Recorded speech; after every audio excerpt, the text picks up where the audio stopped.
पिछले 2 महीने से तो मैं यहाँ था नहीं, पर आप दोनों तो थे। फिर आप दोनों ने उसे क्यों नहीं समझाया? यहाँ आकर मुझे लोगों से तरह-तरह की बातें सुनने को मिल रही हैं। महेश, वो दोनों भाई साहब, समझाया उन्हें जाता है जो समझदार हों। अगर रजत और मोना समझदार होते तो ऐसी हरकत ही नहीं करते वो। भाई साहब, रजत और मोना का ये रिश्ता हमारे लिए भी उतनी ही शर्म और चिंता की बात है जितना आपके लिए।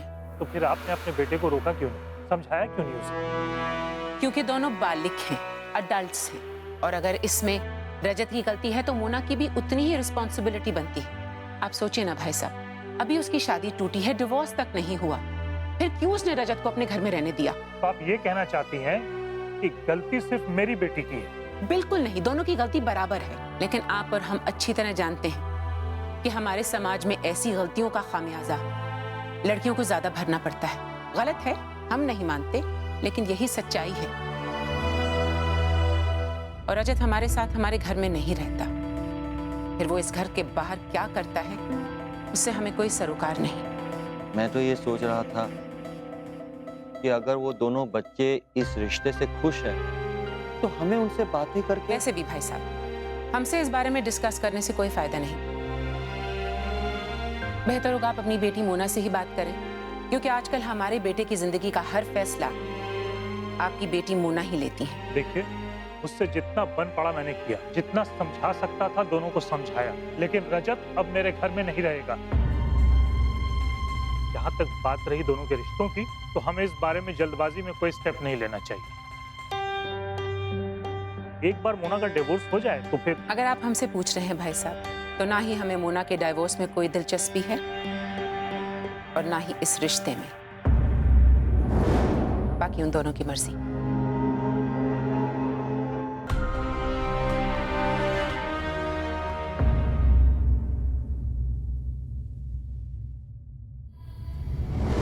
रोशनी, स्क्रब्स में बड़े डिफरेंट लग रहे हैं। I mean good different. मेरे लिए तो स्क्रब्स में रहना, इनफैक्ट ओटी गाउन में रहना ही सबसे बड़ा हाई है। I can totally imagine that. सच कहूँ तो तुम्हारी लाइफ एज अ सर्जन जितनी एक्साइटिंग है, मैं थोड़ा थोड़ा एनवी करने लगा हूँ। I mean, वो एक्साइटमेंट, वो थ्रिल, वो नर्वसनेस, एंड देन पेशेंट की जान बचा पाने की खुशी, वो सिर्फ तुम महसूस कर सकती हो। एनीवे, एग्जाम की तैयारी कैसे चल रही है तुम्हारी? तैयारी कर भी रही हो या फिर? अब कौन सी तैयारी है? एग्जाम देने का आइडिया ड्रॉप कर दिया है क्या? अरे नहीं, एक्चुअली बस 3-4 घंटे बाद ही है एग्जाम। सो अब कौन सी पढ़ाई, अब कौन सा रिविजन? मतलब आज ही? या So, तुम यहाँ क्या कर रही हो? All the best, go give the exam. Honestly आपको थैंक यू कहने के लिए रुकी थी मैं। आपकी हेल्प के बगैर अंसल से डील करना मेरे लिए बहुत मुश्किल था। So thank you so much. अच्छा हो तुम आ गई यहाँ, कुछ बात करनी थी तुमसे। सच।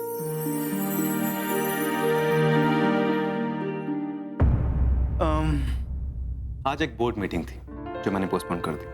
जानना चाहती हो क्यों? तुम्हारे लिए, क्योंकि मैं चाहता हूँ कि तुम उस बोर्ड मीटिंग में प्रेजेंट रहो। मैं बोर्ड मीटिंग में क्या करूँ? रोशनी, उस बोर्ड मीटिंग में मैं आने वाले 1 साल में लीला हॉस्पिटल को लेकर अपना विजन प्रेजेंट करने वाला हूँ, which is incomplete without you. So I want you to be there in that meeting. Okay, sure. But क्या मैं जान सकती हूँ कि अकॉर्डिंग टू योर विजन मुझे क्या करना होगा? उसके लिए तुम्हें बोर्ड मीटिंग का इंतजार करना पड़ेगा। Alright. I'll take your leave. All the best. Thank you.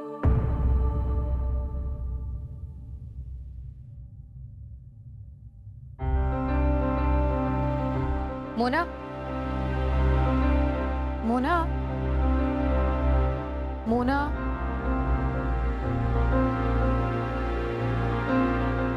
Mona,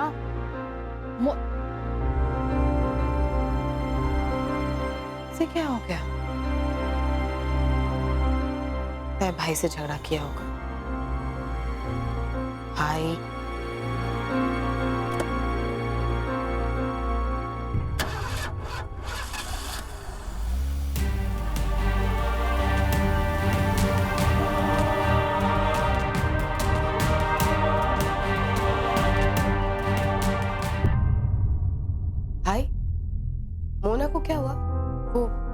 से अचानक क्यों चली गई?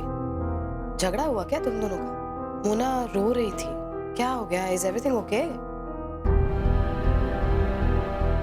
रोशनी, Mona is pregnant. What? Okay, ideally मुझे तुम दोनों को कंग्रेचुलेट करना चाहिए, बट भाई आई एम सॉरी, लेकिन मुझे तुम दोनों की केयरलेसनेस पर बहुत ही ताज्जुब हो रहा है। Do you realize what has happened? I mean, Mona अभी भी शादीशुदा है, उसका डिवोर्स अभी भी पेंडिंग है। आई डोंट नो तुम दोनों की क्या अंडरस्टैंडिंग है, बट भाई ये बच्चा प्लान नहीं था रोशनी। It just happened. एक डॉक्टर के मुंह से ना ऐसी बात अच्छी नहीं लगती है। You could have been a little more careful. Please Roshni, I know हमसे गलती हुई है, पर ये जानबूझ के नहीं की हमने। पर गलती तो हुई है ना।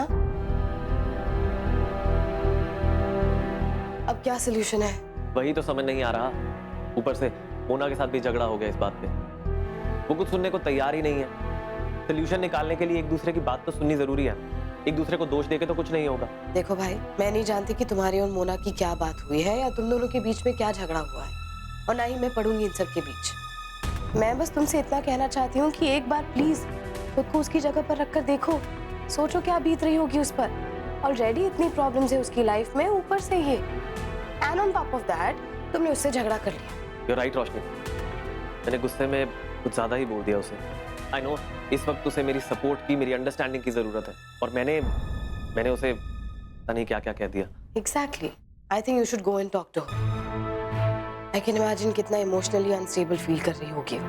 भाई टेक her out, डिनर के लिए या कॉफी के लिए, मेक her feel secure. तुम्हें याद है ना, पिछली बार इमोशनली अनस्टेबल होकर उसने सुसाइड अटेम्प्ट किया था।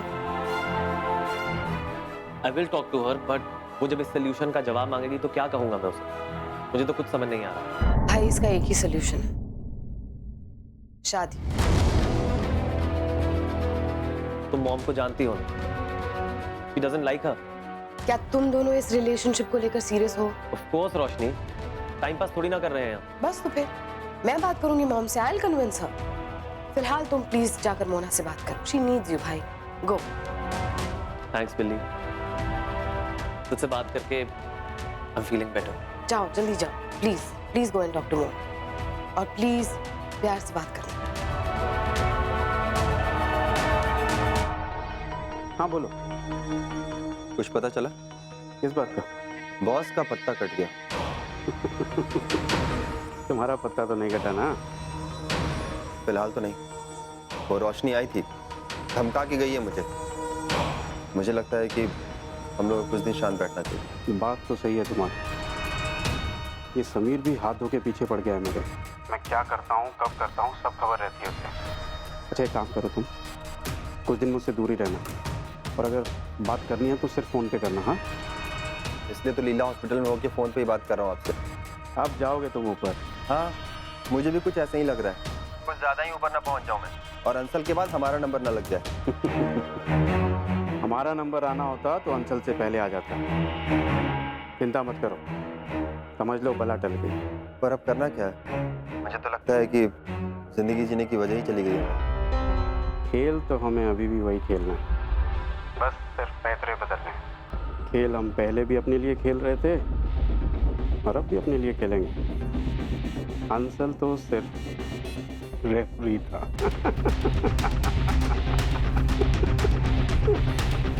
बस अब ये समझ लो, खेल भी अब हमारा, खिलाड़ी भी हम, और रेफरी भी हम। अंसल को जितना कमजोर समझ रहे हैं ना ये लोग, उतना कमजोर वो है नहीं। पलटवार तो जरूर करेगा वो। आगे का दरवाजा जब ये बंद करेंगे ना, तो पीछे के दरवाजे से हमला करेगा वो। जितने पत्ते उसके हाथ में होते हैं ना, उससे डबल उसके आस्तीन में। अच्छे तरीके से जानता हूँ मैं उसे। हमारे तो दोनों हाथों में लड्डू हैं, क्योंकि अगर अंसल यहाँ दोबारा घुसने की कोशिश करेगा तो उसे हमारी सेवाओं की जरूरत पड़ेगी। बस ये समझ लो अभी ब्रेक हुआ है, खेल फिर से शुरू होगा मेरी जान।